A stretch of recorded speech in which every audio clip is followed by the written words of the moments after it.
Hello everyone, I'm Curtis Sharp alongside Zach Hensley. It's week 4 of the Catawba Valley Blitz as we look at high school football games across the Unifor area. This week we're going to look at a couple of games and we're going to talk about some of our main games. But first, Zach, how you doing this afternoon? Curtis, I'm doing really good. I had a chance to go watch some football Friday night, last Friday.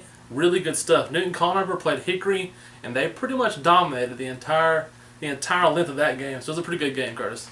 Matt Williams, quarterback at Fred T. Ford High School, had a chance to see him for the first time. He is unbelievable. We're going to talk a little bit about that and some other games as we get further along, Zach. Let's go ahead and run down what we got going on this upcoming week 4 Friday night football.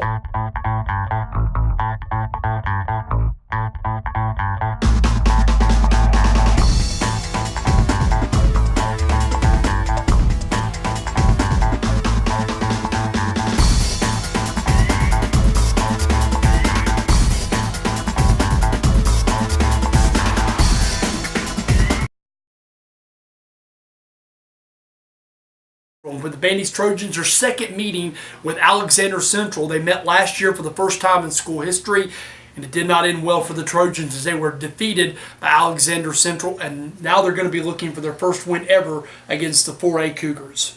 That's right, Curtis. This Bandy's team is coming in 3-0 on a pretty good run to start off this season, but then again, you're looking at Alexander Central 0-2 as they start out this season with former Newton coach Nick Basil coaching them along the way. How do you think this game is going to fare out for us, Kurt?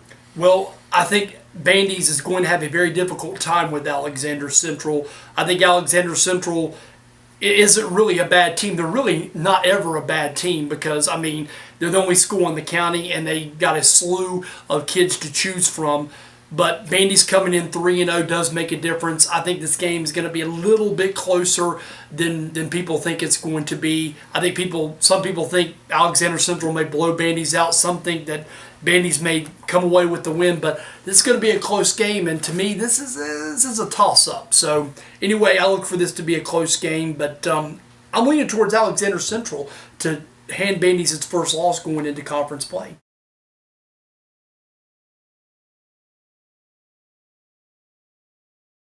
The Newton Conover Red Devils have come off a dominating start to their season, 3-0 at the lead of coach Matt Beam. Matt Beam is a fiery coach, Kurt. I got the chance to see him this past Friday. It's been a while since I've seen a coach run onto the field and chest bump one of his players after a touchdown. Newton Conover is going to travel to Freedom into Burke County. Should be a very tough game as Freedom is also 3-0. Curtis, what's your take on this game? Well, first off, I'm going to take a little credit because last weekend I predicted 41-24 Newton Conover to defeat Hickory, and the final score was 46-21, so I was relatively close. But Newton Conover head football coach Matt Beam is doing an excellent job thus far. I hear this dropping the bomb deal that they're doing after games is becoming very, very popular across the Newton Conover community and in terms of high school football. He did the exact same thing at Lawndale Burns High School, and he's kind of brought it along with him to Newton Conover High School. However, Newton Conover is going to run into a little bit of a roadblock this weekend. I'm going to tell you why. Freedom is a little bit of a better football team than some of the football teams that Newton Conover has played. They've got athletes, and it's a far cry from Hickory. It's a far cry from Lexington and from their season opening game in which they beat Chase. So I'm going to take Freedom. I think Newton Conover is going to head into Southern District 7 play with a loss, but they get to open Southern District 7 play with West Caldwell the following week. So, I mean, I think they're going to lose this game to Freedom. I just think Freedom's a little bit better, a little bit more athletic, and I'm taking the Patriots to top the Red Devils by a final score of, no drum roll needed, I'm going to go 30-21 Freedom. That's a pretty solid pick, Curtis, but I'm going to have to disagree with you. I'm going with Newton Conover over Freedom this upcoming Friday night. Wow. And like always, I'm going with defense. Going with defense. My prediction is going to be 14-10 Newton Conover. As I always say, defense wins championships, Kurt.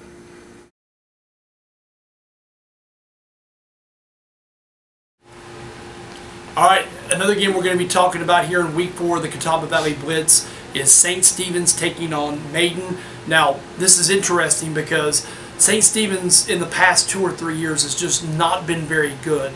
and they have only defeated Maiden 2 times in the last 14 years. And if you're taking notes, the last time other than the 14 years that St. Stephen's has beaten Maiden, you have to go back to 1995 when Maiden finished 5-6 overall. But in the last 2 wins for St. Stephen's over Maiden, 26-14 in 2007, 31-9 in 2009. The reason I mention this is because, Zach, I'm turning to you on this. Is this the year that St. Stephen's yet again upsets Maiden? Because it's very, very possible Maiden has had 2 games in which they have struggled, and they're coming off a bye week.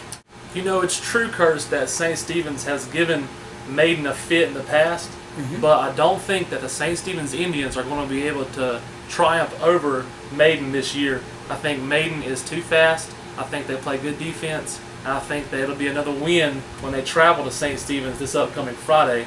So my prediction for this game is going to be, I'm going to go 42-14, Curtis. That's how big of a score I'm going against St. Stephen's. So you're taking Maiden in a blowout win. I am, yes. I'm going, you know what, I'm going to take Maiden, but I'm going to say, I'm going to take a 29-20 score. I was almost tempted to take St. Stephen's in this game. I really was. Why is that? Because I think that their quarterback is extremely talented.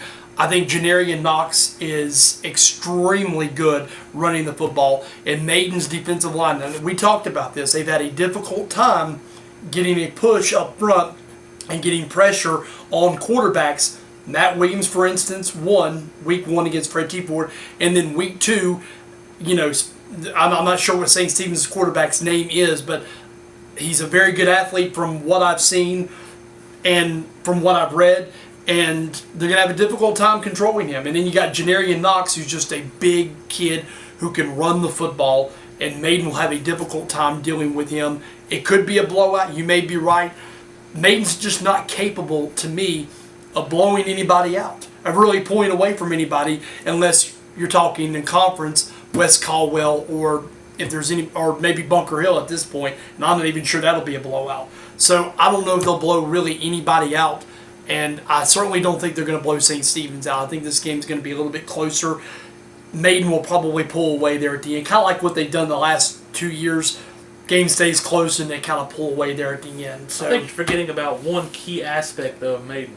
They have got a great scrambling quarterback by the name of Caleb Farley. Yes, and he's gotten better, yeah. Although the line is a little bit shaky with blocking, Caleb Farley's ability to get outside of the pocket and make big plays out of nothing is a big reason why Maiden gets up and scores as fast as they do. Yeah. That's why I'm taking a big score. I think that St. Stephen's will send the blitz, and he'll be able to scramble outside of it and make something out of it. I do think that this game will be a little bit closer than people think it's going to be. I think people in the Maiden community think St. Stephen's blowout, blowout, blowout, as it has been the last couple of years.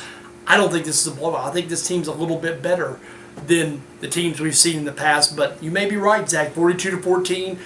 Maybe the final score. What was your final score, Curtis? I'm saying 29-20. I'm just saying, just in case I get this one right, I'm coming back and bragging like you did. You probably will. I look for that to happen, by the way. So, all right, as we wrap things up here, Catawba Valley Blitz Week 4, a lot of good games to talk about with Newton, Conover, Freedom, Bandy's and Alexander Central, and of course Maiden and St. Stephen's.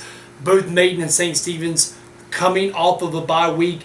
You think that game's going to be a blowout? I think it's going to be close. The Bandy's Alexander Central game could be very, very entertaining as well. So let Week 4 begin high school football in the Unifor area.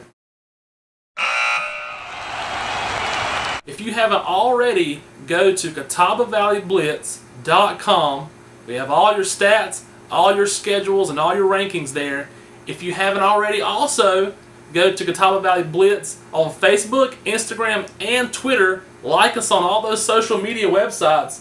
And don't forget, comment below if you want to hear what you have to say. I'm Zach Hansley. This is Curtis Sharp signing off for Catawba Valley Blitz.